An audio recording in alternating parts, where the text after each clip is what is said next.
Lucas 4, de 16 a 30. Indo para Nazaré, onde fora criado, entrou num sábado na sinagoga, segundo o seu costume, e levantou-se para ler.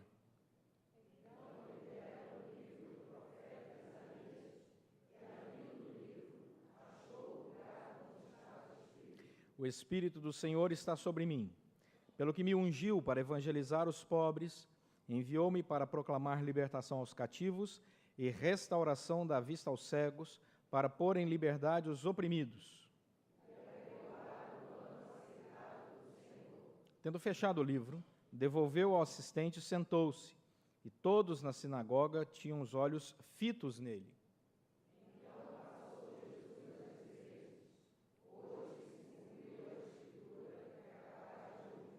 Todos lhe davam testemunho e se maravilhavam das palavras de graça que lhe saíam dos lábios, e perguntavam: não é este o filho de José?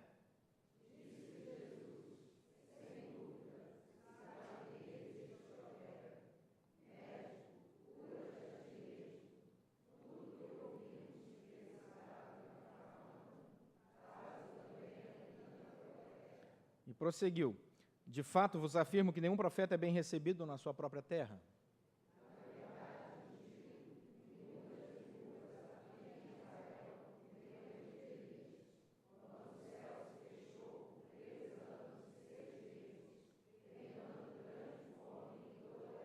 E a nenhuma delas foi Elias enviado, senão a uma viúva de Sarepta, de Sidom.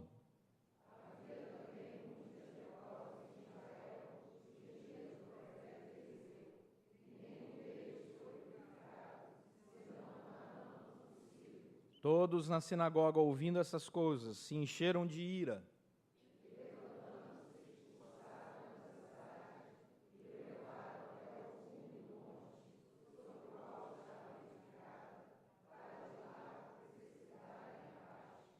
Vamos juntos? Jesus, porém, passando por entre eles, retirou-se.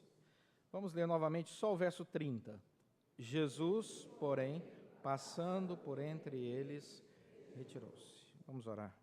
Deus, fala ao nosso coração para a edificação do teu corpo, para a glória do Senhor. Para que a tua igreja saia daqui, Senhor, motivada a continuar seguindo e servindo ao Senhor, com os corações alegres por tua promessa e graça. Que o Senhor nos ensine, em nome de Jesus Cristo. Amém. Não sei se já aconteceu com você, perder alguma noite de sono, receber a famosa visita da dona insônia. Ela chega e nos atropela. E a insônia vem sempre acompanhada de alguma preocupação. Você está preocupado com alguma coisa, você está na expectativa de alguma resposta, você está preocupado com alguém, algum fato, e isso tira seu sono completamente. Às vezes você fica na cama rolando ali, para lá e para cá, não consegue dormir, algumas pessoas levantam, vão até a sala, ligam a televisão, alguns tentam um método mais radical para recuperar o sono, que é ler a Bíblia.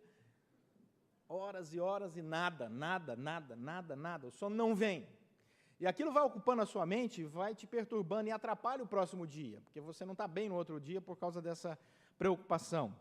Isso acontece várias vezes ao longo da nossa vida, com todas as pessoas. Isso não é uma coisa que acontece apenas com um grupo seleto. Isso é uma coisa que acontece com todos nós. Nós nos preocupamos, nós ficamos ansiosos, nós perdemos o sono. E é interessante esse texto, porque esse texto fala de um momento de conflito na vida de Jesus. Esse texto que acabamos de ler conta a história em que Jesus também se encontra num momento de muita pressão. Mas diz o versículo 30, olha aí o texto, e deixa o seu texto aí aberto por gentileza, página 67 do Novo Testamento, que Jesus, pressionado, passa por entre as pessoas que o pressionavam e vai embora.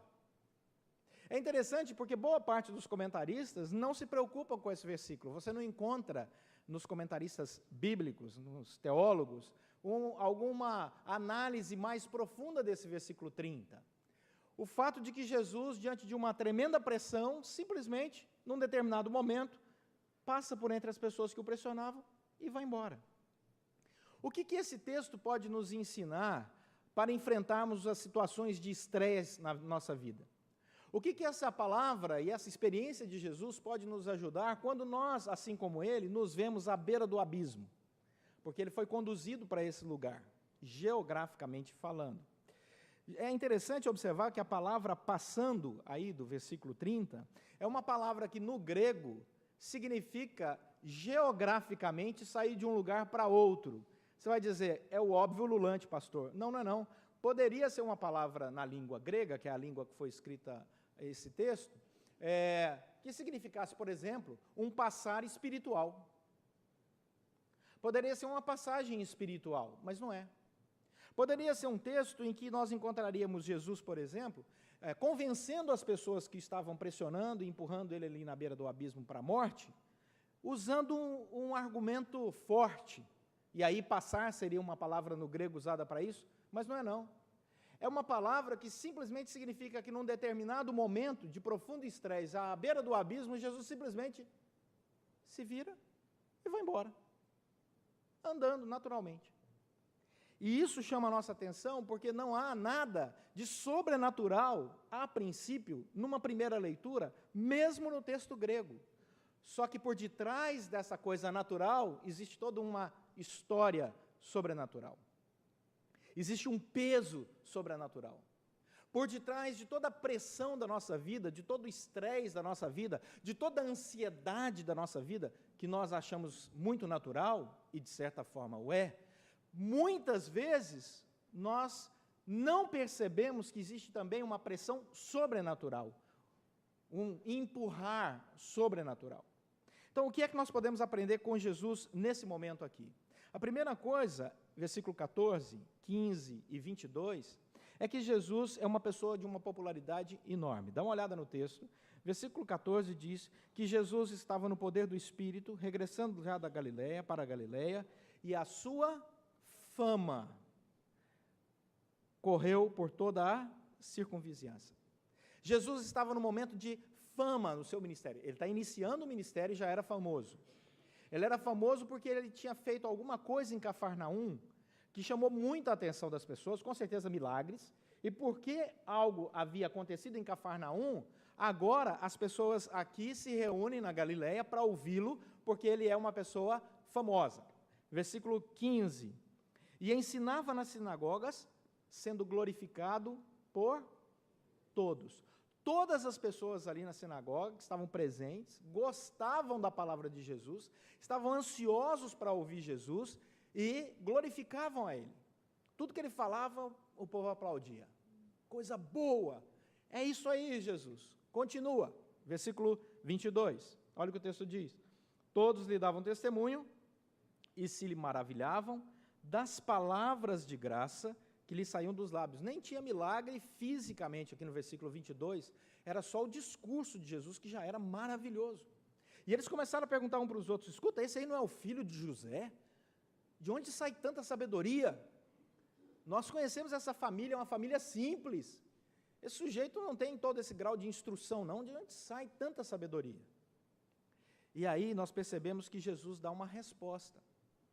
E a resposta de Jesus desagrada profundamente a sinagoga. O povo está elogiando ele, está todo mundo com ele, batendo palmas, mas o Senhor Jesus começa a dizer, olha, só existe um detalhe que eu quero dizer para vocês. Ele já pré-anuncia.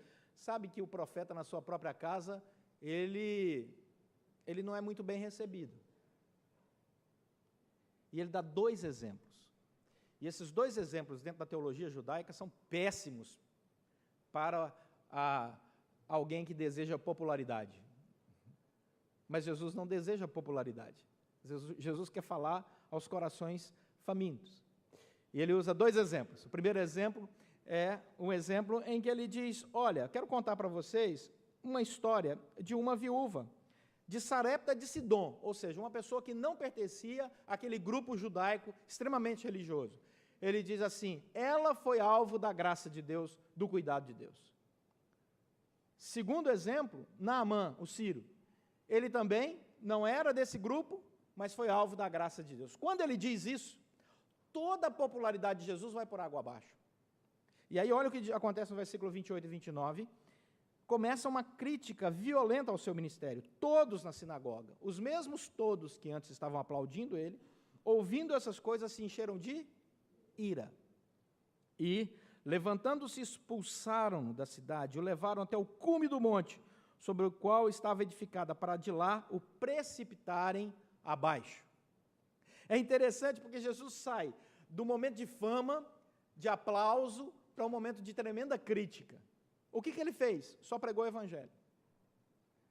Agostinho, comentando esse texto, o bispo, dizia o seguinte: eles amaram a verdade, enquanto ela estava jogando a luz sobre eles, mas eles a odiaram a verdade, quando ela começou a acusar a vida deles. Evangelho de João, capítulo 1, verso 17, vamos lá para você ver. Mantenha o seu texto aí, o dedo segurando Lucas, que nós vamos voltar para ele. Anda para frente, página 99. Página 99, João 1, 17. João Batista diz o seguinte: porque a lei foi dada por intermédio de Moisés, a graça e a verdade vieram por meio de Jesus Cristo.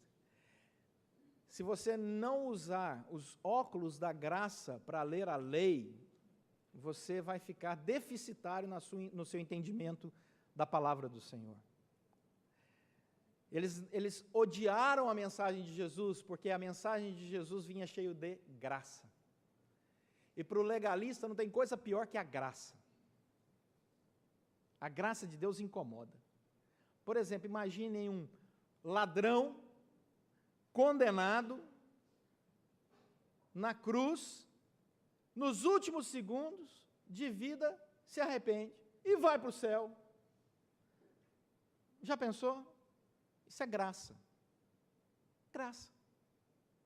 Não te incomoda porque esse ladrão não te roubou.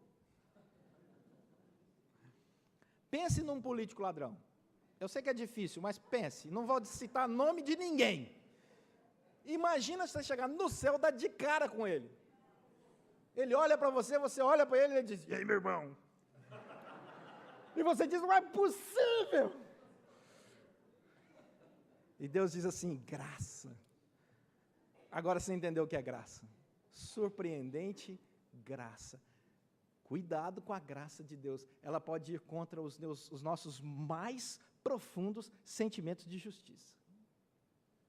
E foi isso que aconteceu nesse discurso. Quando Jesus falou isso, eles se indignaram.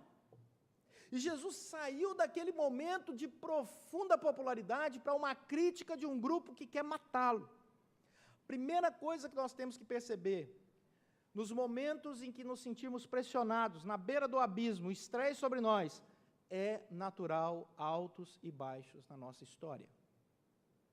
Foi natural na vida de Jesus e é natural na nossa vida. Hebreus diz que a nossa semelhança, Jesus foi tentado em todas as coisas, só que ele não pecou.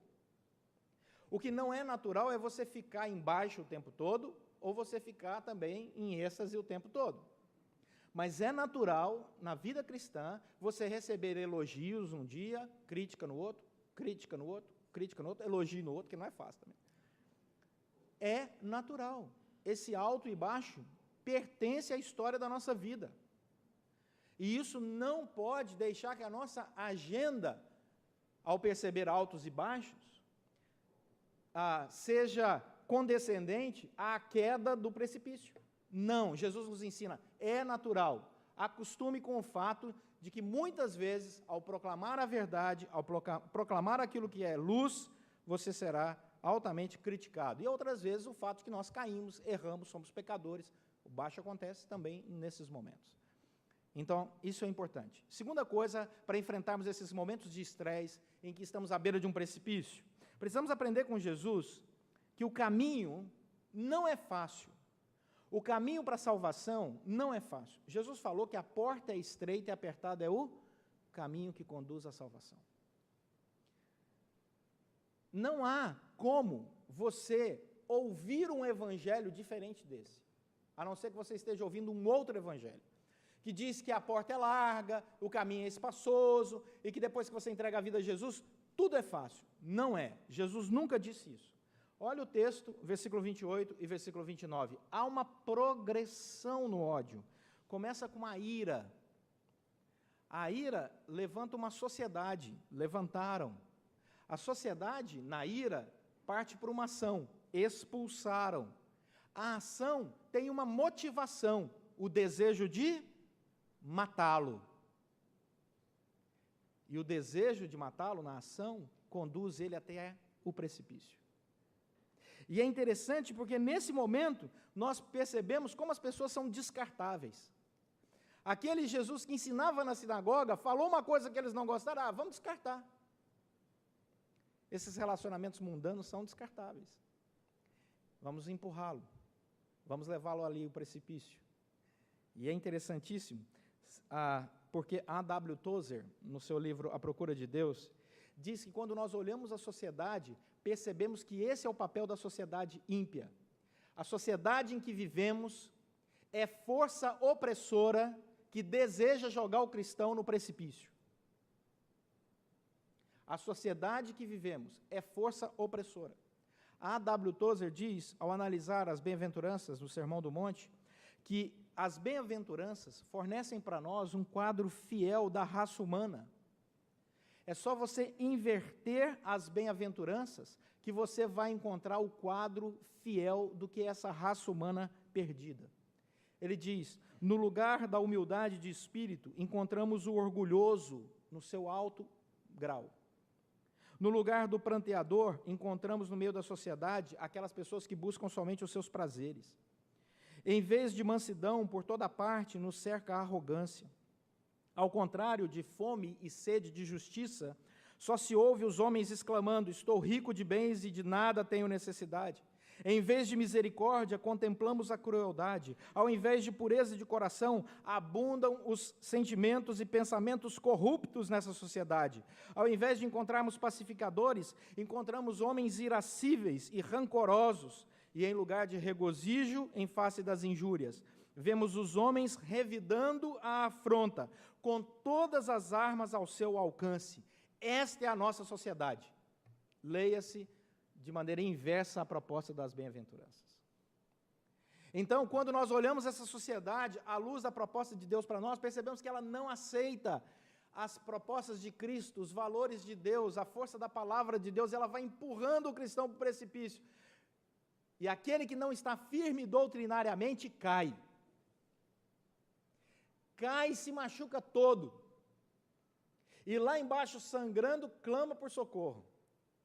E a função da igreja é estender a corda e puxar. Ele não vai morrer, porque a graça de Deus não permite. Mas vai sofrer bastante. Porque não se firmou na força da doutrina da palavra do Senhor. Então, duas coisas são importantes para nós entendermos aquilo que pode nos oprimir, aquilo que pode tirar de nós o nosso sono, pode gerar estresse em nós. A primeira, os altos e baixos. A segunda, a pressão da sociedade. A pergunta é, como Jesus venceu tudo isso, a ponto de passar por entre aqueles que o pressionavam? A resposta está no capítulo 4, versículo 1. Nós precisamos aprender a viver no poder do Espírito Santo. E quem vai nos ensinar é Jesus Cristo. Como é que Jesus passou por entre as pessoas que estavam tentando matá-lo? Que autoridade é essa? Que poder é esse? Que não houve sequer uma argumentação. Ele simplesmente virou e foi embora. O texto vai nos dizer, capítulo 4, versículo 1, que nós encontramos Jesus Cristo cheio do Espírito Santo. E Jesus, cheio do Espírito Santo, voltou do Jordão e foi guiado pelo mesmo Espírito no deserto. E durante 40 dias, sendo tentado pelo diabo, nada comeu naqueles dias, ao fim dos quais teve fome. Jesus está num momento de tensão espiritual, aonde jejum e oração compõem a sua agenda, e encontramos Jesus cheio do Espírito Santo. Versículo 14, olha o que diz o texto. Então Jesus no poder do Espírito Santo. O Jesus que está cheio do Espírito Santo no versículo 1, é o Jesus que agora está no poder do Espírito Santo no versículo 14. E aí você anda um pouco mais e descobre o versículo 18. Versículo 18 diz que o Senhor lê um texto, e o texto da Escritura que ele lê é: e o Espírito do Senhor está sobre mim. São três coisas completamente diferentes, mas que compõem uma relação com o Espírito. Jesus está nos ensinando a nos relacionarmos com o Espírito Santo. Para quê? para descobrirmos o caminho proposto por Paulo, lá em Efésios capítulo 5, verso 18. Enchei-vos do Espírito. E aí você faz a pergunta, mas como eu posso me encher do Espírito? John MacArthur Jr., no seu livro Chaves para o Crescimento Espiritual, ao comentar o texto de Efésios 5,18, enchei-vos do Espírito, o MacArthur diz o seguinte: Paulo nunca falou, sede habitados pelo Espírito. Nunca falou. Porque o crente já é a habitação do Espírito. Então não é uma coisa que você resolve, o Espírito Santo é quem te dá. Paulo jamais ordenou sede batizados pelo Espírito, porque essa também é uma ação soberana do Espírito Santo sobre nós. O crente foi batizado, inserido no corpo de Cristo, no momento da sua conversão.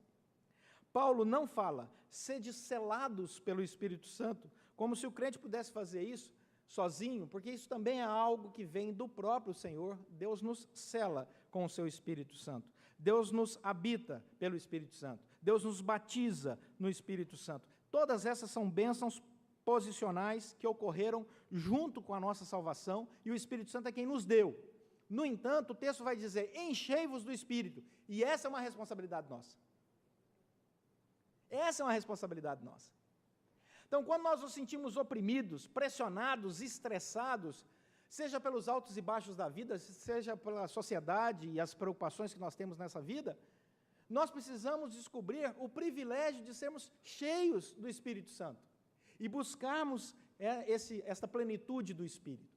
E Jesus nos ensinou em Lucas 4, porque desta forma nós vamos passar pelo problema. Como é que eu faço para ser cheio a partir desse texto? Primeira coisa, o versículo 1. Você só vai ser cheio do Espírito, versículo 1 do capítulo 4, se você tiver vida de jejum e oração. Não dá. Sem jejum e oração, você não desenvolve intimidade com o Espírito Santo. Você não tem vida cheia do Espírito Santo. Não adianta. Se você não tirar um tempo devocional para orar, para estar na presença do Senhor e de tempos em tempos fazer aquele famoso jejum, você não vai experimentar essa plenitude do Espírito, porque foi isso que Jesus nos ensinou com o seu exemplo aqui. O segundo exemplo de Jesus, Lucas capítulo 4, o verso 14, vai dizer que Jesus, no poder do Espírito Santo, regressa para Galileia e ele vai por toda a circunvizinhança. Quem está cheio do Espírito Santo se preocupa com o próximo. Quem está cheio do Espírito Santo se preocupa com o próximo. Essa coisa da fé vivida só para um enchimento pessoal, uma experiência pessoal, eu quero estar cheio do Espírito Santo para que eu possa experimentar essa intimidade de Deus, mas que não se preocupa com o próximo, com levar o Evangelho ao próximo, com ser luz no meio dessa terra em trevas, né? E expressar esse amor de Deus também não funciona. Quem está cheio do Espírito, anda no poder do Espírito, e quem anda ao lado de quem está no poder do Espírito, percebe o bom perfume de Cristo. As atitudes do cristão, elas são diferentes. O cristão é mais tranquilo, o cristão é mais alegre, o cristão é mais despreocupado, porque ele lança toda a ansiedade sobre os ombros de Cristo. É bom estar ao lado do cristão. O cristão é uma pessoa agradável. Agradável. Está certo que existe uma certa proposta de cristianismo aí, que é fanática, né? E que é extremamente desagradável. Eu costumo dizer, já disse para os irmãos, que se no islamismo existem os xiitas, no meio evangélico existem os chatos. Né? Então tem um sujeito que enche a paciência, e isso não é proclamar o evangelho, transpirar o evangelho com aquela alegria, com aquela leveza de alma que Jesus Cristo fazia muito bem. Jesus Cristo fazia muito bem. Terceira característica de alguém que está cheio do Espírito, o texto vai nos ensinar, versículo 18, é que se o Senhor Jesus identifica a palavra de Deus com a sua vida, quem somos nós para fazermos essa dissociação? Quem somos nós para dizermos, não há uma relação direta entre a leitura da palavra de Deus e a minha vida, o meu crescimento espiritual? É óbvio que isso está equivocado. Há sim uma relação direta. Então jejum e oração, preocupação com o próximo, em levar o evangelho, ser bênção na vida das pessoas que estão por aí, mas também leitura da palavra. A firmeza doutrinária, Aquela certeza de que, quando eu escuto alguma coisa, passa na peneira da Bíblia ou não. Se passa, então eu começo a perceber que há coisas que podem me edificar. Então, quando a palavra do Senhor nos mostra como Jesus enfrentou isso nos dá tremenda segurança e garantia, porque nós também podemos entrar nesse processo de enchimento do Espírito, porque Jesus nos mostrou o caminho, e colhermos os benefícios disso. Capítulo 7 de João, versículo 30, assim como os outros 2 capítulos de João, um pouco adiante, mostram como Jesus passou por momentos difíceis da mesma forma. João capítulo 7, versículo 30. João 7, 30. Está na página 108. Em João 7, 30, diz que um grupo procurou prender Jesus, mas ninguém lhe pôs a mão, porque ainda não era chegada a sua hora. Guardas são mandados para prender Jesus, eles chegam lá e não conseguem colocar a mão nele. Por quê? O texto não fala, só diz que não era chegada a hora dele. Olha o capítulo 8, versículo 59 de João, capítulo 8, versículo 59, só virar uma página, página 111, capítulo 8, versículo 59. Então pegaram em pedras para atirarem nele. Olha, acompanhar Jesus nas pregações não era fácil. Mas Jesus se ocultou e saiu do templo, de repente, cadê ele? Não era chegada a sua hora. Ainda não é tempo de vocês pegarem o Filho do Homem e crucificar. Capítulo 10, verso 39. Outra experiência, de Jesus também.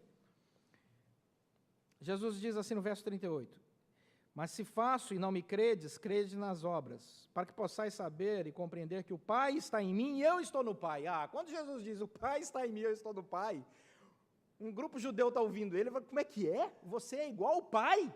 Pedra nele. Olha o que diz aí, o versículo 39. Nesse ponto procuraram outra vez prendê-lo, mas ele se livrou das suas mãos. Volta lá para Lucas, capítulo 4. D.A. Carson, que é um dos maiores comentaristas bíblicos, qualquer livro que você encontrar de D.A. Carson, Donald Carson, né? D.A. Carson, qualquer livro você pode comprar. É excelente, é um dos maiores eruditos de interpretação bíblica. Ele, no livro dele, de comentário de João, diz o seguinte, lá na página 320. Como Jesus escapou deles, não fica claro. O motivo dele ser capaz de escapar foi porque a sua hora ainda não havia chegado. Observe bem, como Jesus escapou deles, não fica claro. A única coisa que nós percebemos é que houve uma manifestação da autoridade espiritual de Jesus. E ele passa por entre as pessoas que estavam tentando jogá-lo no precipício. Isso mostra o tremendo poder dele. Portanto, aí nós trazemos para a nossa realidade e perguntamos, tá bom, eu me sinto muitas vezes assim. Eu já me peguei com insônia, eu já me peguei preocupado, já me peguei, às vezes, sentado no ônibus ou no táxi, voando nos meus raciocínios. Já me peguei até mesmo no sermão da igreja, pensando em coisas longe, acabou o culto, foi embora todo mundo, apagaram as luzes, eu estava na igreja ainda pensando. Quantas vezes nós já fizemos isso na nossa vida? Quantas vezes nós já nos perdemos nessas preocupações? O que esse texto nos ensina? Primeira coisa, guarde bem, é natural, altos e baixos na nossa vida. Segunda coisa, importantíssimo, perceba quem são aqueles que estão te pressionando para cair no precipício. Quais são as preocupações? São as preocupações desse mundo? São pessoas? O que está acontecendo? Tenha discernimento. Terceira coisa, resgate a autoridade que o Espírito Santo te dá como cristão. Um cristão que busca plenitude no Espírito. Porque Jesus diz, toda autoridade me foi dada nos céus e na terra, e por isso, ide. Ele diz à igreja, vocês vão debaixo da minha autoridade. Nós temos uma autoridade que vem da palavra do Senhor. Uma autoridade que vem da intimidade com o Espírito Santo de Deus.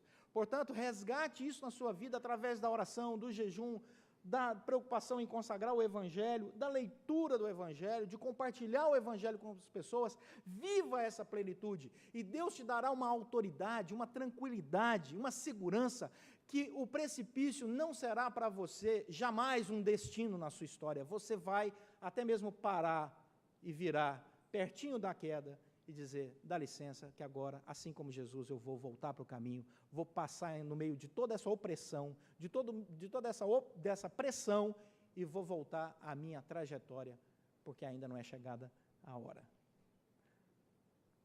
Vou embora. Isaías, capítulo 43, e a gente encerra com esse texto. Esse texto de Isaías, capítulo 43, é um texto que eu recomendo que você coloque lá na geladeira da sua casa. Prega lá, na porta, de madrugada, quando você estiver com insônia, você resolver ir lá comer aquele pedaço de pudim. Aí você vai dar de cara com esse texto. E você vai comer o pudim e vai dormir melhor. Aleluia. Oh, coisa boa, um pudim gelado, né? Glória a Deus. Deus é bom demais. Nos dá paladar. E pessoas que sabem fazer o pudim. Glória a Deus por isso. Isaías 43, 1. Mas agora assim diz o Senhor que te criou, ó Leonardo, que te criou, ó Jorge, que te criou. Coloca seu nome aí. Coloca seu nome aí, meu irmão. Coloca seu nome aí, minha irmã. Você não é fruto do acaso. Você não é fruto de duas rochas que bateram. Você não é fruto de macaco algum. Deus te pensou. O design inteligente de Deus. Deus sonhou com você, desenhou você, planejou a cor dos seus olhos, conhece seus pensamentos e morreu na cruz por você. Põe seu nome aí.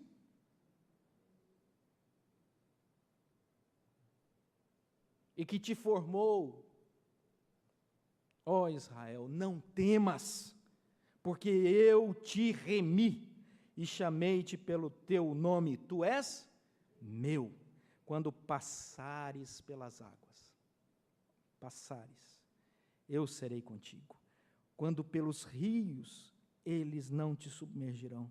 Quando passares pelo fogo, não te queimarás, nem a chama arderá em ti, porque eu sou o Senhor, teu Deus, o Santo de Israel, o teu Salvador. Aleluia! Não permita que as opressões, as pressões, as ansiedades, o estresse, venha tirar de você a paz que excede todo entendimento. Quando chegar na tua porta e começar a te pressionar, você diga assim: é natural. Todo mundo tem altos e baixos, é natural. Mas espera aí, o que é que está me pressionando? Espera aí, vou orar, vou ler a palavra, vou congregar com os irmãos, vou falar de Jesus, vou ficar cheio desse Espírito Santo e vou virar as costas para o precipício, porque Ele não tem poder sobre a minha vida. Deus tem cuidado de mim. Vamos orar.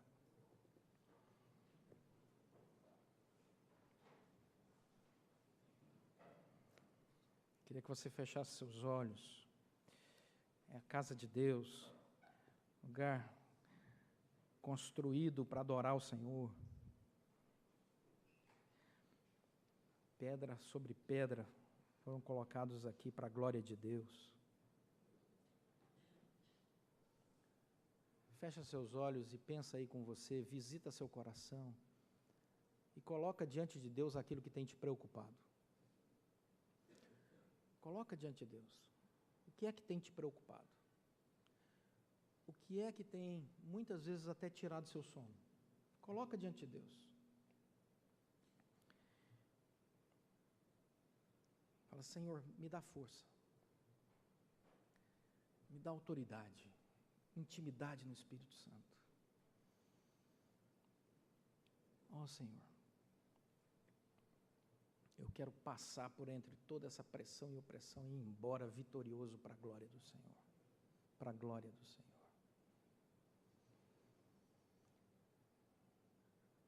Senhor, nosso Deus e Pai, Tu és onisciente, onipresente e onipotente. O Senhor sabe exatamente